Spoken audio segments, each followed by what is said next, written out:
여러분, 혹시 낯선 나라에서 뜻밖의 협박 편지를 받는다면 어떤 기분일까요? 하얀 봉투 속 사진 한 장이 그녀의 평범한 일상을 송두리째 바꿔 놓았다고 합니다. 그리고 그 이후 그녀 앞에 나타난 건 한 한국인이었습니다. 과연 그녀에게 어떤 충격적인 일이 있던 것인지 오늘 사연 지금 바로 시작합니다. 저는 미국에서 태어나고 자란 평범한 학생입니다. 어린 시절부터 해외 유학을 꿈꾸곤 했지만 막상 네덜란드의 한 대학교에 합격해 이곳으로 오게 되었을 때는 설렘과 함께 불안감도 크게 찾아왔습니다. 낯선 언어와 문화에 부딪히는 게 두렵기도 했지만 또 한편으로는 오랫동안 바라던 기회였기에 어떻게든 열심히 해내야겠다고 마음먹었어요. 부모님도 많이 응원해 주셨고 고등학교 때부터 유럽 여러 나라의 문화를 관심 있게 지켜봤던 터라 적응만 잘하면 즐거운 학교 생활을 누릴 수 있으리라 생각했습니다. 처음 네덜란드에 도착했을 때 가장 크게 느낀 건 자전거 왕국이란 말이 결코 과장이 아니라는 점이었어요. 공항에서 시내로 넘어가는 길 곳곳에 자전거 전용 도로가 멋지게 뻗어 있고 퇴근 시간이나 주말에는 도로를 가득 메운 자전거 행렬이 눈에 띄었죠. 이곳 사람들에게 자전거는 삶의 일부처럼 느껴졌고 저도 언젠간 저 행렬에 끼어보겠다는 마음에 괜히 설레기도 했습니다. 그런데 그 설렘도 잠시 제 앞에는 진짜 낯선 일상들이 순식간에 몰려왔습니다. 처음 며칠간은 모르는 동네를 헤매고 사고 싶은 식재료가 있어도 네덜란드어를 잘 몰라 우왕좌왕하느라 한두 시간씩 걸리는 게 예사였죠. 영어로 간판이 쓰여 있는 곳도 있었지만 생각보다 많지는 않았습니다. 작은 슈퍼마켓에 가면 대부분 현지어가 먼저 써 있고 원산지나 재료 표기가 잘 이해가 안 돼서 엉뚱한 걸 사오기도 했어요. 집에서는 별 어려움 없이 식재료를 구해 가족과 함께 식사했는데 타지에서 혼자 지내다 보니 먹고 사는 문제부터 난관에 부딪힌 셈이었습니다. 생활에 어느 정도 익숙해질 무렵 학교 기숙사에 입주하게 되었습니다. 운 좋게도 교환학생들에게 꽤 괜찮은 시설의 기숙사 방이 주어졌는데 저처럼 외국에서 온 학생들이 워낙 많다 보니 서로 다른 국적의 친구들을 만날 기회도 많았습니다. 덕분에 혼자 지낸다는 외로움은 조금씩 줄어들었어요. 다들 적응 중이라 서로에게 도움이 될 정보를 나누기도 하고 같이 식사하며 친목을 다지다 보니 자연스럽게 친구가 생기더라고요. 저는 기숙사에 배정된 날 곧바로 짐을 풀고 복도에서 만난 기숙사 매니저에게 인사를 건네면서 주변을 둘러봤습니다. 공동 주방, 휴게실, 세탁실이 어느 층에 어떻게 분포해 있는지 들으며 앞으로의 생활을 상상하는데 의외로 기숙사 분위기가 따뜻했습니다. 개인주의적일 거라고 생각했던 유럽의 이미지와 달리 기숙사 안에서는 이웃 간에 서로 친밀하게 대화도 많이 나누고 도와주기도 하더라고요. 이게 바로 유학 생활의 묘미인가 하며 혼자 들떴던 기억이 납니다. 대학 수업이 본격적으로 시작된 후에는 과제량이 많아 빠듯해졌습니다. 이곳 대학은 토론과 실습을 굉장히 중요하게 여겨서 매주 주제에 따른 자료조사와 에세이를 준비하는데 꼬박 시간을 들여야 했습니다. 게다가 한번 제출할 과제 분량이 상당히 많아서 주말이나 밤늦은 시간에도 학교 도서관에 머무는 일이 흔했죠. 그래도 어려울 때 곁에서 함께 고민하고 도와주는 친구들이 있어 즐거웠습니다. 그렇게 학교 생활에 익숙해져 가던 어느 날 기숙사 우편함 앞에서 뜻밖의 편지를 발견하게 되었어요. 발신인이 없는 하얀 봉투가 눈에 띄었는데 우편물에는 제 이름만 써 있었습니다. 저는 조금 의아했지만 호기심이 발동해 봉투를 뜯었고 안을 확인하는 순간 깜짝 놀랐습니다. 거기에는 제가 기숙사 친구들과 함께 찍힌 사진이 들어있었는데 누가 찍었는지도 전혀 모르겠고 사진 속 사람들은 웃고 있지만 배경도 어디인지 기억이 나지 않았어요. 혹시 누군가 기념 삼아 찍어준 사진을 현상해 준 걸까? 가볍게 생각하며 알고 지내는 친구들에게 장난스럽게 메시지를 보냈지만 아무도 모른다더군요. 사진을 찍은 시점이나 장소가 전혀 떠오르지 않아 기분이 묘했습니다. 그래도 별다른 메시지도 없고 단순 해프닝이겠거니 대수롭지 않게 넘겼습니다. 그러고 나서 며칠 후 우편함에 똑같이 생긴 편지 봉투가 또 들어있는 걸 발견했어요. 이번에는 열어보기도 전에 심장이 덜컥 내려앉는 기분이 들었습니다. 설마 같은 사람이 보낸 걸까 하고 초조해졌죠. 그래서 잔뜩 긴장한 채 봉투를 열어봤는데 예상대로 또 제 사진이 들어있었습니다. 이번 사진은 친구들과 노는 장면이었지만 어디에서 찍혔는지조차 알 수 없었고 제가 알아채지 못한 순간을 누군가 도찰한 듯 보였어요. 더 끔찍했던 건 사진 옆에 "난 널 보고 있어" 라는 문장이 적힌 쪽지가 들어있었다는 사실이었습니다. 순간 등골이 오싹해지며 식은땀이 흘렀어요. 너무 무섭고 소름이 돋아 그 자리에서 우편함을 붙잡고 한참을 서 있었습니다. 이렇게 정체 모를 사람이 저를 계속 지켜보고 있다니 도대체 왜 이런 짓을 하는 걸까? 누가 이런 말을 써서 사진과 함께 보냈을까? 두려움이 머리를 가득 채웠습니다. 바로 그때 복도에서 저를 발견한 기숙사 동료가 다가와 얼굴이 너무 창백해 보이는데 괜찮아? 하며 조심스레 물었습니다. 그 친구는 미국에서 온 학생도 유럽에서 온 학생도 아니었는데 이름은 수미였고 한국에서 온 교환 학생이라고 들었어요. 사실 전 수미와 인사만 간단히 나누었을 뿐 별다른 교류가 없었고 수업도 겹치지 않아 잘 알지 못했습니다. 그런데 그날 수미는 잔뜩 긴장하고 있는 절 보자마자 괜찮은지 살피더니 자기 방으로 데려갔습니다. 문을 열고 들어가 보니 생각보다 아늑한 분위기의 방이었고 수미는 서랍에서 물을 꺼내 건네주며 제가 조금 진정할 시간을 주었어요. 평소에 가깝지 않았던 친구가 이렇게 즉각적으로 도움의 손길을 내미는 모습이 생소했지만 덕분에 한숨 돌릴 수 있었습니다. 물을 마시면서 겨우 말을 떼려고 했는데 울컥하는 감정이 먼저 올라오더군요.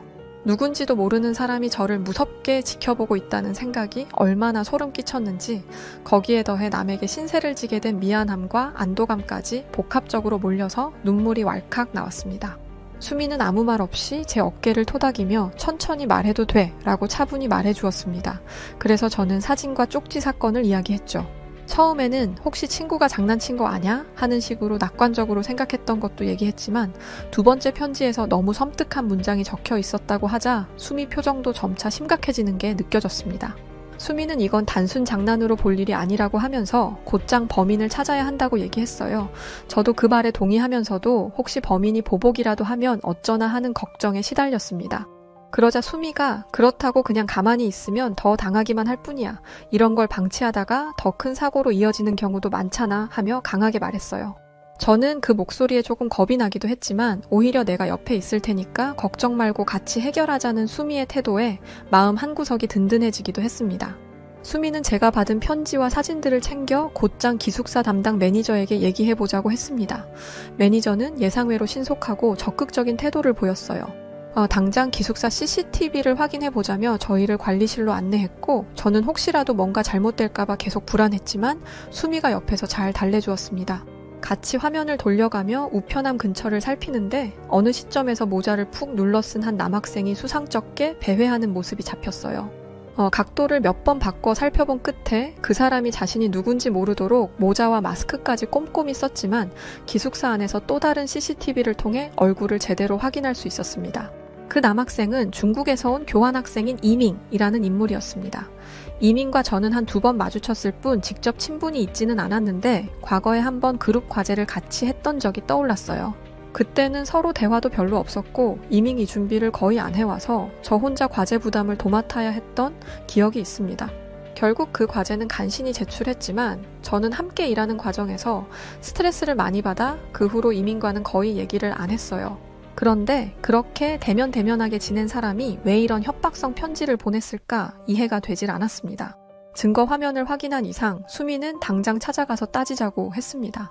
저도 혼자였으면 겁나서 도전조차 하지 못했을 텐데 수미의 말에 용기를 조금 얻었어요. 그래서 그 애가 주로 머무는 스터디룸 쪽으로 가봤는데 그곳에서 마주친 순간 정말 가슴이 두근거렸습니다. 저는 말을 꺼내려다 제대로 안 나와 더듬거리고 있었는데 옆에서 수미가 또렷하게 얘기해줬어요. 당신이 이런 편지랑 사진을 보낸 거 다 알아. 무슨 이유로 이런 짓을 했는지 말해줘. 이밍은 잔뜩 당황한 얼굴로 손사래를 치면서도 바로 부인하지는 못하더군요. 뭔가 숨기려는 기색이었는데 꼬리를 물고 수미가 계속 추궁하자 결국 장난이었다는 식으로 얼버무리기 시작했습니다. 그러면서 원래 나쁜 의도는 없었고 관심을 받고 싶었는데 방법이 과했다는 식의 말도 안 되는 변명을 늘어놓았어요. 저는 너무 기가 막혀서 한동안 말문이 막혔고 수미도 분노 어린 눈길을 보냈지만 크게 소리 지르진 않았습니다. 대신 이 편지 때문에 얼마나 무섭고 힘들었는지 아니? 다시는 이런 짓 하지 마. 그리고 정정당당하게 사과해 라고 말했죠. 이밍은 제 눈도 똑바로 못 마주치고 그저 서둘러 자리를 떠나버렸습니다. 엄밀히 말하면 피해자의 입장에서 더 확실한 조치를 취해도 됐지만 우선은 당장 이 문제를 마무리 짓고 싶어 저도 더 이상 그를 붙잡고 싶진 않았어요. 그날 이후 수미는 늘 제가 불안해하지 않도록 신경 써줬습니다. 옆방에서 혹시 밤늦게 무섭지 않냐며 따뜻한 음료를 챙겨주기도 했고 수업 끝나면 저를 기다려 함께 기숙사까지 걸어가기도 했죠. 실제로 그 후로 이밍은 눈에 띄게 모습을 감추었고 아무런 행동을 하지 않았기에 조금씩 마음의 안정을 찾을 수 있었습니다. 솔직히 말하면 제게 익숙했던 미국식 문화에서는 옆집 사람일까지 나서서 챙겨주는 경우가 많지 않았어요. 서로 내가 도울 수 있는 부분만 돕고 나머지는 각자 해결하자는 식의 사고방식이 자연스러웠거든요. 그런데 수미는 오히려 같이 지내는 이웃으로서 이 정도는 당연하다며 무심한 듯 따뜻한 태도를 보여줬습니다. 그런 모습을 보면서 이게 바로 한국 사람들이 말하는 정이라는 건가 하는 생각이 들었습니다.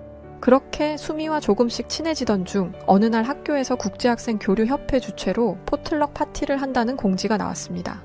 모두가 각자 자기 나라의 대표 음식을 가져와 함께 나눠 먹는 이벤트였죠. 미국 출신인 저는 처음엔 뭘 준비해야 할지 고민됐습니다. 뻔하게 햄버거나 핫도그류를 가져가자니 뭔가 성의 없어 보였고 파이 같은 걸 구울 시간도 넉넉치 않아 머리가 복잡했어요. 그래서 그냥 구하기 쉬운 재료로 샐러드와 간단한 미니버거를 만들어 갈까 싶었습니다.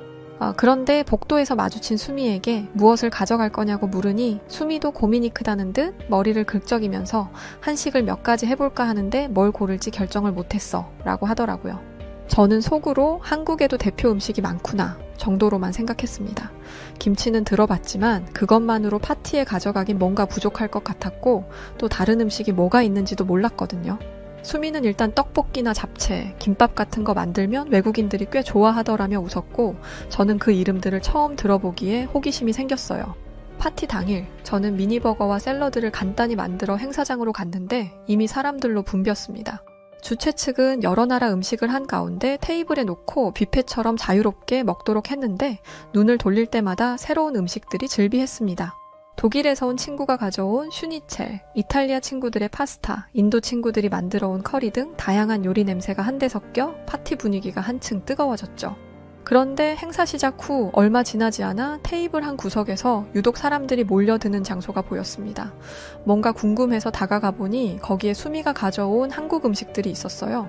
김밥, 잡채, 떡볶이까지 세 종류를 깔아놓았는데 다들 낯설지만 호기심을 갖고 조금씩 가져가 먹어본 뒤 이거 완전 맛있다며 다시 줄을 선 것이었습니다.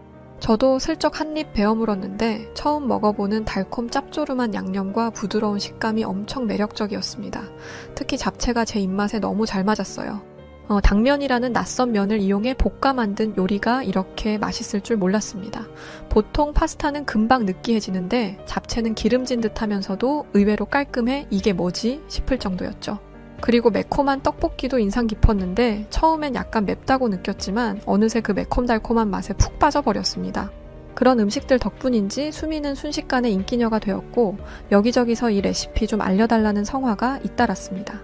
제 입장에서는 마치 내가 먼저 알아본 친구가 이렇게 인정받는구나 하는 자부심이 들기도 했어요. 행사가 끝난 후 몇몇 친구들이 수미에게 쿠킹 클래스 안 열어줘? 하고 농담 삼아 물었는데 그것이 실제로 현실이 되었어요. 학생회 차원에서 교내 조리시설을 빌려 한국 음식 만들기 워크숍을 열겠다고 공지해버린 겁니다. 본래 수미는 서너 명 정도 가르쳐 주려던 게 전부였는데 정식으로 공지가 나가자 순식간에 신청자가 몰려 30명이 넘는 대규모 클래스가 되었죠. 저도 당연히 참여했습니다. 김밥을 만드는 법을 배웠는데 당근과 오이를 볶고 달걀지단을 만들고 여러 재료를 준비하는 과정이 조금 번거롭긴 했지만 직접 김에 밥을 넓게 펴고 그 위에 재료를 올려 돌돌 말아 자르는 과정이 무척 흥미로웠습니다. 완성한 김밥을 한 입 베어 무니 여러 재료 맛이 어우러져 생각보다 훨씬 맛있었어요. 저를 비롯한 참가자들은 이 정도면 집에서 자주 해먹을 수 있겠다며 신나했습니다. 그렇게 수미와 한식을 소재로 더욱 가까워졌고 이 과정에서 자연스럽게 한국 문화에 대한 관심도 커졌습니다. 밤늦게까지 도서관에서 공부한 뒤 함께 야식으로 컵라면을 먹으며 잡담할 때 한국 드라마 이야기도 처음 접하게 되었어요. 친구들이 한국은 밤거리도 안전해서 새벽까지 떡볶이를 사 먹을 수 있다거나 지하철도 정말 깔끔하고 시간이 정확하다는 말에 솔직히 설마 했는데 수미가 정말이야 다른 외국인들도 한국 가면 이 점을 가장 놀라워해 라고 하더군요. 전 거기서 또 문화적 충격을 받았습니다. 미국 지하철만 해도 곳곳이 지저분하고 안전하지 않은 구역이 많으니까요. 그러던 어느 날 저희 학교에서 아시아 전통예술과 복식사라는 수업을 듣게 되었는데 그 교수님이 유독 유명하셔서 저도 큰 기대를 품고 신청했습니다. 그 수업은 매주 아시아 여러 나라의 전통 의상과 예술을 역사적으로 연구하고 더 나아가 현대문화에 어떤 영향을 끼치는지 토론하는 과목이었어요. 글쓰기도 많이 요구되어서 과제량은 꽤 많았지만 재미있는 주제라 전혀 지루하지 않았습니다. 그날은 교수님께서 우수 과제 몇 편을 직접 언급하고 수업 시간에 함께 살펴보자고 하셨는데 그중 수미의 레포트가 뽑힌 거예요. 중국, 일본, 한국 3개국의 전통 복식 기원과 변천을 주제로 작성한 과제였는데 정말 꼼꼼하게 자료를 찾았고 설득력 있게 썼다는 칭찬이 이어졌습니다. 수강생들도 어떻게 이렇게 자료를 폭넓게 모았지? 라며 수미에게 감탄했어요. 그러나 그 순간 강의실 구석에서 갑자기 한 학생이 벌떡 일어나더니 수미가 쓴 내용이 틀렸다고 목소리를 높였습니다. 자세히 보니 그 학생이 바로 중국인 이밍이었어요. 저는 그를 기피하느라 최근 본 적이 없었는데 여전히 불만이 가득한 표정으로 서 있었습니다. 이밍은 한국 한복은 본래 중국 한푸에서 왔는데 왜 자꾸 자기들 것이라고 주장하는지 이해가 안 된다. 역사적으로 한국은 오래전부터 중국의 속국이었다. 같은 말을 서슴없이 내뱉더군요.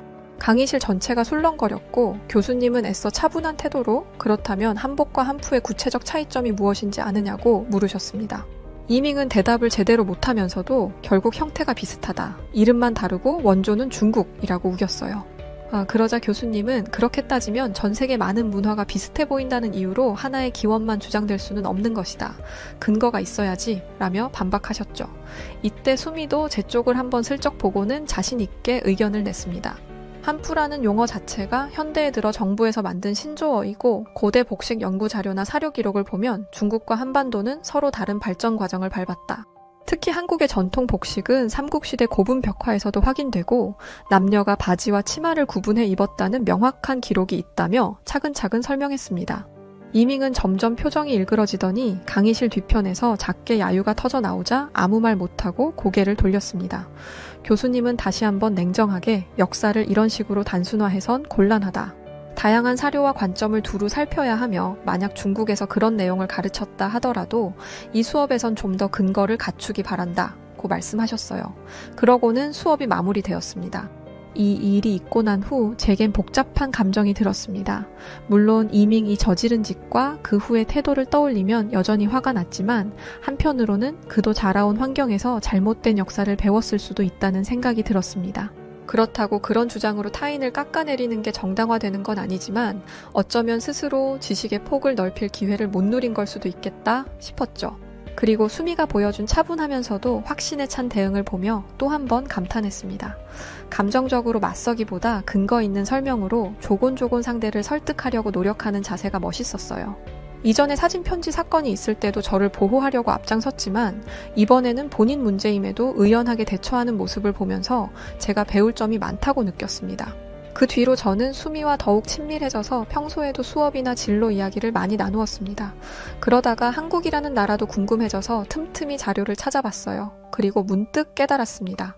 이렇게 흥미로운 문화를 가진 나라라면 어차피 유럽에 있는 동안 비행기를 타고 갈 수 있는데 직접 가서 경험해봐야 하지 않을까 하는 생각이 들었죠. 그래서 여름방학이 다가오자마자 한국행 비행기 티켓을 예매했습니다. 사실 아직 구체적인 계획도 세우지 않았고 여행 일정을 어찌 잡아야 할지도 막막했지만 나중에 어떻게든 되겠지 싶었어요. 수미가 현지에서 가이드처럼 도와줄 수도 있고 아니면 혼자서라도 기차 타고 여러 도시를 돌아다니면 재밌겠다 싶었습니다. 게다가 제가 다니는 학과에서 재외공간 인턴십을 몇 명 뽑는다는 소식을 들었는데 괜찮은 기회가 있으면 꼭 지원해보려고 해요. 만약 운이 좋게 한국에 있는 미국 대사관 인턴 자리를 구하게 된다면 문화도 체험하고 실무 경험도 쌓는 일석이조가 되겠죠. 지금 돌이켜보면 네덜란드에 와서 여러 문화를 만난 것은 제 인생의 큰 전환점이 되었다고 확실히 말할 수 있을 것 같아요. 초반에는 외롭고 힘들었지만 수미라는 친구 덕분에 의지할 사람이 생겼고 무엇보다 새로운 시각으로 세상을 바라보게 됐습니다. 누군가가 위험에 처했을 때 나서서 돕는 일이 정말 자연스러운 일이 될 수 있다는 것. 그리고 그렇게 도움을 준다고 해서 손해보는 게 아니라 서로에게 큰 힘이 된다는 걸 실감했어요. 결국 사람 사이의 정이란 건 자신이 마음만 열면 언어와 국적을 뛰어넘어 어디서든 꽃필 수 있다는 걸 배웠습니다. 또한 한국 문화는 생각 이상으로 매력적이었고 한식의 다양한 맛과 손쉽게 재료를 응용하는 조리법에 감탄했습니다. 그 덕분에 해외 포틀럭 파티에서 인기를 독차지하는 걸 직접 보면서 저도 기회가 된다면 더 깊이 배우고 싶다는 욕심이 생겼죠. 앞으로 남은 학기도 이곳 네덜란드에서 계속 생활해야 하는데 이전처럼 겁먹고 움츠러드는 대신 활발히 여러 사람과 교류하면서 지내고 싶습니다. 이밍처럼 저를 불쾌하게 만들거나 잘못된 주장을 하는 사람을 만날 수도 있겠지만 이제는 감정을 앞세우기보다 수미처럼 객관적인 근거와 차분한 태도로 부딪혀볼 용기가 생겼습니다. 곰곰이 생각해보면 그동안 저는 학교나 사회가 시키는 대로만 살아오면서 내 일 외에는 크게 관심을 두지 않았는데 타국에서 충격적인 일을 겪고 친절한 도움을 받으면서 깨달은 점이 많습니다. 저 역시 누군가 도움이 필요한 순간이 온다면 주저하지 않고 기꺼이 손을 내밀 줄 아는 사람이 되어야겠다고 다짐하게 됐습니다. 지금까지 이민 가거나 교환학생을 간 선배들이 해외에서 생활해보면 시야가 넓어진다고 말하곤 했는데 그때마다 남 이야기처럼만 들렸어요. 하지만 정체 모를 편지에 시달렸던 무서운 경험에서부터 수미가 보여준 뜨거운 우정, 포틀럭 파티에서 접한 한국 음식의 신선함, 그리고 이민과의 불편한 충돌을 지켜보며 얻은 교훈들까지 돌이켜보니 제게는 너무나도 큰 배움의 기회였어요. 아직은 경험해보고 싶은 게 많고 직접 맛보고 체험할 일이 가득합니다. 그래서 이번 여름방학에 한국으로 가는 게 무척이나 기대됩니다. 어두운 밤거리를 자유롭게 누비며 야식도 즐기고 한복도 곱게 차려 입어보고 현지인들이 정말로 드라마처럼 자정 넘어서까지 즐거운 시간을 보내는지 하나하나 확인해보고 싶어요. 그 모든 경험을 마치고 다시 네덜란드로 돌아왔을 땐 지금보다 훨씬 여유롭고 폭넓은 시각을 갖춘 사람이 되어 있을 거라 믿고 있습니다. 솔직히 말하자면 저는 미국에서 성장하면서 한국에 대해 깊이 생각해 본 적이 없었습니다. K-팝이나 한국 드라마가 요즘은 전 세계적으로 인기라고는 해도 그냥 유행 중 하나겠거니 했고 아시아 문화라는 범주에서 중국, 일본, 한국의 차이를 크게 의식해 본 적도 없었어요. 하지만 실제로 한국인 친구를 만나 그 문화를 조금씩 알게 되면서 제가 너무 편협했음을 깨닫게 되었습니다. 생각보다 훨씬 다채롭고 독자적인 역사를 지닌 나라였고 그 문화를 왜 많은 이들이 즐기고 매료되는지 조금은 이해할 수 있게 되었죠. 이번 해외 유학 생활을 통해 얻은 가장 큰 성과 중 하나가 바로 이런 시야의 확장이라고 할 수 있을 거예요. 사진 협박 사건이라는 예상치 못한 위기를 겪었지만 그것이 오히려 수미라는 든든한 친구를 만나게 해준 계기가 되었고 나아가 한국 문화에 대한 호기심까지 폭발시켜 주었습니다. 다시 돌이켜보면 무섭고 힘든 일이었지만 결국 저에게는 값진 배움이 되었네요. 무엇보다 타인이 도움을 필요로 할 때 자기가 할 수 있는 만큼 도와주는 게 큰 힘이 된다는 사실을 뼈저리게 느낀 것 같습니다. 앞으로 저도 수미 같은 사람이 되기 위해 노력할 겁니다. 언젠가 또 다른 누군가가 낯선 땅에서 두려워하고 있을 때 제가 먼저 다가가 힘든 거 있어? 내 방으로 잠깐 들어와 하고 말해줄 수 있는 용기 있는 사람이 되고 싶어요. 물론 아직은 저 자신도 많이 부족하고 더 배울 게 많지만 시작이 반이라고 하지 않나요? 그래서 전 조금씩 더 나은 사람이 되어가리라는 확신이 듭니다. 이렇게 길고 복잡한 이야기를 마무리 지으려니 조금 쑥스럽습니다. 네덜란드에서 유학 생활을 하며 느낀 감동과 배우게 된 교훈이 많았는데 그 중에서도 가장 큰 깨달음은 문화는 경쟁이 아닌 교류와 이해의 대상이라는 점, 그리고 진심 어린 도움과 배려는 사람을 움직이는 강력한 힘이라는 점입니다. 저는 이제 곧 한국으로 여행을 떠나 직접 그 문화를 맛볼 생각을 하니 그 모든 경험이 또 얼마나 저를 성장시켜줄지 설레고 기대가 큽니다. 언젠가 제가 한국에 가서도 수미만큼이나 멋진 한국인을 많이 만나게 되기를 바라며 그리고 이곳에서 만난 친구들에게도 조금씩 제가 받은 도움을 돌려줄 수 있기를 간절히 바라고 있습니다. 바로 이게 이번 사연에서 제가 느끼고 싶었던 핵심이 아닐까 싶어요. 감사합니다. 자, 오늘 이야기는 여기까지입니다. 정말 특별한 사연이네요. 한국인분들은 정말 따뜻하고 마음씨 좋은 분들이 많아요. 앞으로 좋은 일들만 가득하시길 응원합니다. 자, 그럼 오늘 이야기 어떻게 들으셨나요? 사연이 괜찮았다면 구독과 좋아요 부탁드립니다. 그럼 지금까지 사연을 전해드렸던 저는 여우튜브 송은지였고요. 저는 더 즐겁고 다양한 사연으로 다시 찾아뵙겠습니다. 영상 시청해주신 모든 분들 고맙고 늘 감사합니다. 그리고 언제나 사랑합니다. 건강하세요.